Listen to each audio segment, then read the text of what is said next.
Let's talk about the public interface for our hash map. So like earlier we say, the public interface for the hash map we want to implement, they will be exactly the same as what we have last week for the associative array. So here we just focus on the member function here. So our hash table, or we call hash map, so either way, that's what we want to implement here. The public interface is exactly the same as last week, the associative array. We're still using the key to get the value. So we still have our operator, getter function, and the setter function passing by the key. Then we will return either a copy or reference. So when we check if there is a key contained in this hash table, we're still using the key. So we check return value is contain keys. So we can check if this key existing in this hash table. So we can delete key. Since we access the values through the keys, so we need to get all the keys in a queue.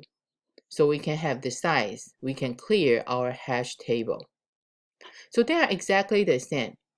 So the difference just our hash table this week we want to implement. We make their runtime in all the getter function and the setter function. Instead of last week in associative array, they are all big O(n).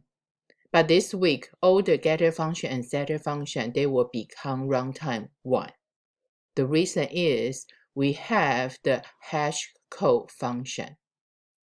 So like earlier, we explained what is the HashCode function. So the HashCode function actually we will implement in the driver program, not in our member function, not in our header file. However, the HashCode function, when you define in your driver program, you need to find a way to passing that into our hash table template. The reason is we need that function to convert key to the index. So that's why here you will see actually our hash table, we only have one value as in the constructor. So this one actually is the HashCode function reference. And this HashCode function reference, it is also a private data attribute in our header. So you will see here how we can pass a function as a reference. Remember earlier we told you the HashCode function passing the key. So that's why we have the parameter list. So the HashCode function will return what? Right, return an integer, right? So right, when you want to pass in a function by reference, the most important thing is we need to know their return type and their parameter list. So then here in between, this one is the reference. So that's why here you see we passing by the pointer. We kind of passing a pointer. So this pointer, actually this hash code is the function name we refer in our template function. So that's why here we have a private data attribute. This one actually is the reference to the HashCode function from the main function. So we have this private data, right? So that's why this one we will passing to the default constructor. So that's why your default constructor, when we create a hash table, they need to pass in the function. So when you pass in the function, we only need to know here in our parameter list, we need to know the portal type for the parameter list and the data return type. So since we pass in by the pointer. So if you didn't pass that, right, so here equal to 0 just mean the default value. That's default value for default constructor. The HashCode function equal to 0. So since we have all the public interface, So then later we will see how we will declare a hash table. So then we see what other in the private data. So did you remember earlier we say our key need to convert to an index. Since that's index, right? So that's why we have to use the array implementation. So that's why here your array, the same thing because you have a key and the value. So that's why we have the struct node for the key and value. And in used, the bool data type, just like last week for our associative array. If this element is not in use, so in use will be false. So right, since this one will be an array, right? So then our node will be the node array. And also here, we still have the size. So that you can see this one is a little different from last week, the associative array implementation is the cap is no longer a data attribute because the cap now actually become a passing parameter. They need to be a constant value. The reason is, later I will explain, in our hash map, our array is not a dynamic array. Our array actually is the static array. So when user declare a hash table, they need to specify the key, specify the value data type, then also specify the capacity. So that's the public interface. So you have the public interface. We see the default constructor. How should we implement that? So we have our template. We define the data type, key, and the value. Then remember, we're using the static array, so you need to give the capacity. So now your hash table, the angle bracket contains 3 values. So then that's our hash table constructor. So the default constructor, we already have the hash code equal to 0. So this constructor function, actually we need to pass in the hash code function. So that's why passing the function by reference, we need to specify your return type pointer for the function name.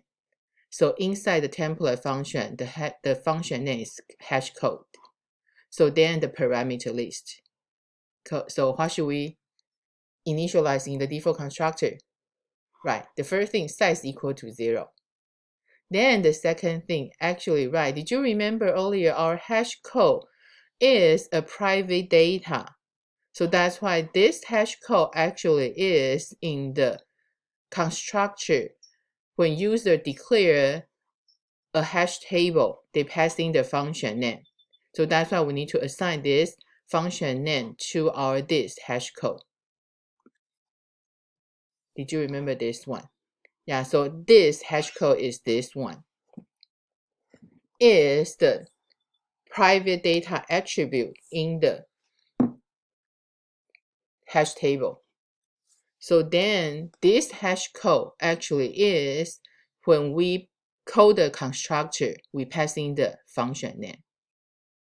I know that's still a little weird, so that's why I need to show you how that look like when I really want to declare a hash code table. So when you declare a hash table in the driver program, remember earlier we have key, we have value, we have capacity. So we're just using the example phone book like last week. So the last week we have the phone book. We will search the phone book by the name. So that's why the key is a string. Phone number is unsigned long, or string last week we used. So then here this time we use the unsigned long. So then your capacity is 100.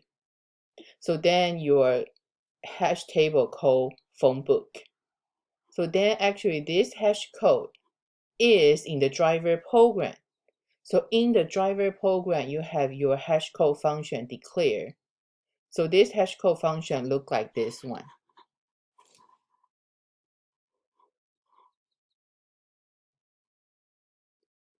Did you remember earlier I showed you this hash code function?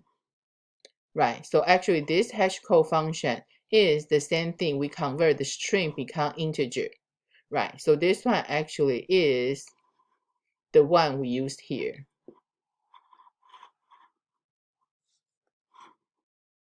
Okay, I think this way will be easier to explain to you. So that's why you see here, that's the example in driver program. So after we include our HashTable library, so then your HashCode function to convert the string key into the integer, they need to be in the driver program. So then in the main function, we declare a phone book HashTable. So the key is a string. Value is the long value for phone number. So capacity is 100. So then you see here in your constructor, you need to pass in your hash code. So here, after you have your hash code by passing by the function name. So when we pass in by the function, honestly, in compiler or in computer, they will pass in the function through the memory location. So that's why in our header file, we consider this one as a pointer. So that's why they can assign this function location into our library to refer to. So now after you have that right, so then that will be the same. So when I want to assign, you see the same thing. If I want to assign Joe's phone number, so you're still using the key, using the square bracket, you pass in the key. So then you can assign 925. Since we do the long, so I cannot have the dash. I need to do like this. Okay, so then you still can do phone book. Okay, so we want to see is that this phone book contains the key, that's me. For example, I want to see, do I have Susan's phone number? Susan is have the key here or not. So then they will return the bool. That will help you to understand how that's our HashCode function pathing into the header file to help you to understand. So just like earlier I said, this HashTable, the new library we will implement this week, how they use is exactly the same as the associative array. The different thing is in the header file, how we will implement, we will make the searching become faster. So how we make the searching become faster? Because all the time when you pass in the key, so then we will call the HashCode function in the library to convert to the index. So we can quickly to looking for where they are. So that's why the next one, I want you to go back to see this library. I will show you the in technique, how should we make the array to find the location for the key value. So that's here is our hash code and hash table object declared in the main function. So then after we declare this phone book, so we can try to using the key to find the phone number. So remember earlier in our header, right? So now I want to show you how can we convert using the key to right away convert to index and find the location. So in our hash table now we're using a static array. So the size, if we say 100, so we have 0 to 99. But remember each element, they are a node, right? So that's why, how can we find from the key to the index? So we're using the example like our square bracket getter function. Here is our class name. So our getter function return a v. So that's why when we try to find the key from the index, actually we just do what? Right. So we can define a value called index. So then we call this hash code. This hash code defined the main function, but you passing into our library. So then using this hash code function, we pass in the key. So then we can get the index. So through the index, we can just right away find that node. But be careful. Earlier, for example, Joe. Joe, if I pass in to find the ASCII value, is 286. Do I have 286 index here? No. Right, good. Because sometimes your HashCode function, even you can convert key to the index, but sometimes they were out of the capacity range. So in order to resize, we can always have our index to mode by the capacity. So that's why we really get the desired index. So then we find that node. If that node is in use,